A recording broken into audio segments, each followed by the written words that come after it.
Buongiorno, io sono Vez e bentornati in questa nuova puntata di Economia Pop. Sigla!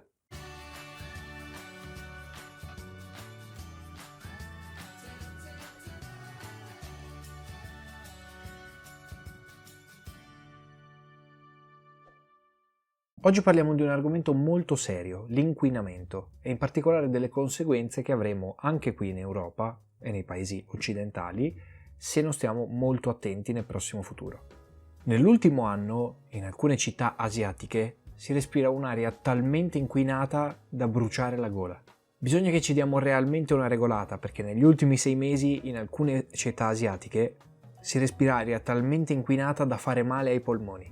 Purtroppo non sempre quando si registrano dei livelli di inquinamento così alti il problema viene messo al primo posto. Vi faccio un esempio: Roma, Torino, Milano, ma anche città molto più piccole, quando hanno un livello di polveri sottili troppo alto da troppi giorni, mettono in pratica alcune politiche restrittive, come ad esempio domeniche ecologiche, targhe alterne, divieto di circolazione di auto Euro 0, Euro 1, Euro 2 e cose del genere.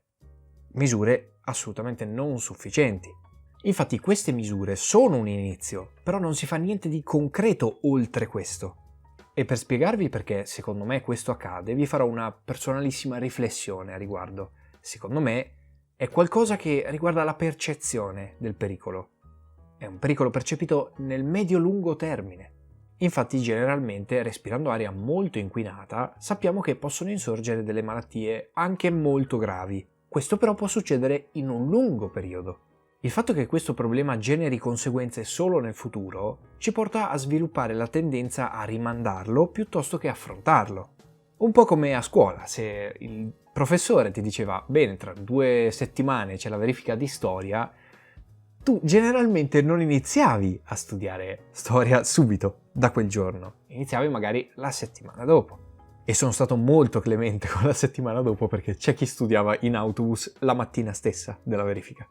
E quindi questo modus operandi ha portato nel tempo ad un peggioramento della qualità dell'aria. E badate bene che le nostre condizioni sono nettamente migliori di alcuni paesi asiatici.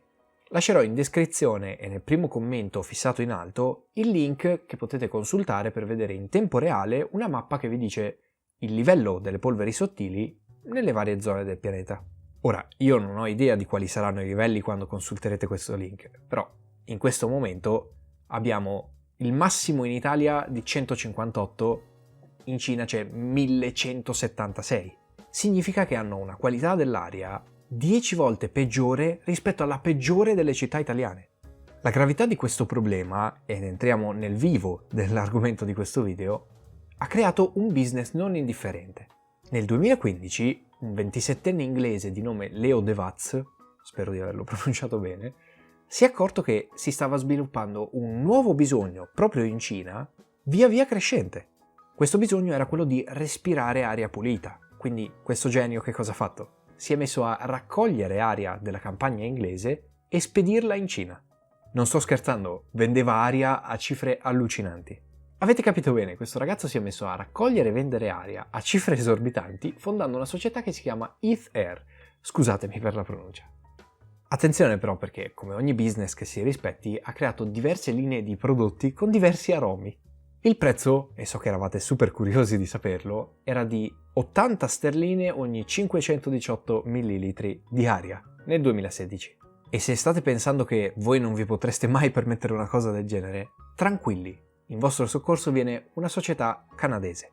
Infatti la Vanity Air, attenzione a non confonderla con Vanity Fair che è tutta un'altra roba, si è messa a vendere aria in bottiglia a prezzi molto più contenuti. Un'altra azienda che fa qualcosa di simile si trova a Nuova Delhi. 2 indiani si sono messi a vendere ossigeno, letteralmente. Hanno aperto degli oxygen bar e l'aria nella città è talmente inquinata che le persone sono disposte a pagare per respirare da una bombola. Ogni dato sul ricavato di queste 2 società è assolutamente superfluo e adesso faremo una riflessione seria. Ad ogni studente di economia che si rispetti, una delle prime cose che viene insegnata è il concetto di scarsità. Se c'è scarsità di un prodotto, c'è la possibilità di fare un guadagno vendendolo. Laddove le risorse sono scarse, quanto più è la scarsità, tanto più le persone sono disposte a pagare quel prodotto. E questo è facilmente comprensibile facendo un esempio molto banale. Se di un'auto esistono solo 100 modelli, quell'auto varrà tanti soldi, mentre se un'auto è stata prodotta in serie e ce ne sono 8 miliardi sul pianeta, probabilmente il suo prezzo sarà molto inferiore. Fino ad oggi hai sempre trovato assurdo la possibilità di poter comprare dell'aria. L'aria è assolutamente disponibile a tutti quanti, qui in Occidente. Oppure no, perché ad esempio in Australia stanno bruciando un sacco di foreste e la qualità dell'aria si è abbassata tantissimo. Questo per dirvi che i paesi del primo mondo non sono esenti da questo genere di problemi. Respirare è una condizione vitale per la sopravvivenza. Qualunque persona dovrebbe avere il diritto di respirare dell'aria pulita. E che cosa significa mettere un prezzo all'aria? Significa non renderla più libera. Significa che c'è qualcosa al di là del valore stesso della vita di una persona e quel qualcosa è il prezzo che deve essere disposto a pagare quella persona per poter respirare. Tuttavia non ha senso prendersela con chi sta vendendo aria in questo momento. Il principale capo d'accusa dovrebbe ricadere su chi governa i paesi e chi sta decidendo di non fare qualcosa immediatamente per cambiare questa situazione. In alcuni paesi non è assolutamente possibile respirare aria pulita. Questo significa che gli si sta negando il diritto a respirare. Concludo dicendo che l'economia dovrebbe essere sempre un mezzo a disposizione delle persone, non un mezzo che si usa nonostante le persone. L'economia non deve diventare un fine. Se lo diventa, significa che non abbiamo più davanti delle persone, ma dei numeri. Per una volta non vi darò le informazioni di utile fatturato di queste aziende, ma chiudo facendovi una domanda. Ne vale veramente la pena?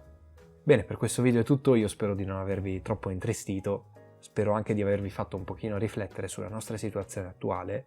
Siamo molto fortunati in questo paese, in altri paesi lo sono di meno. Detto questo, io vi invito a mettere like se vi è piaciuto, commentare, condividere, iscrivervi e attivare la campanellina e come sempre tra poco appariranno dei riquadri con altri miei bellissimi video, quindi andate a guardarli.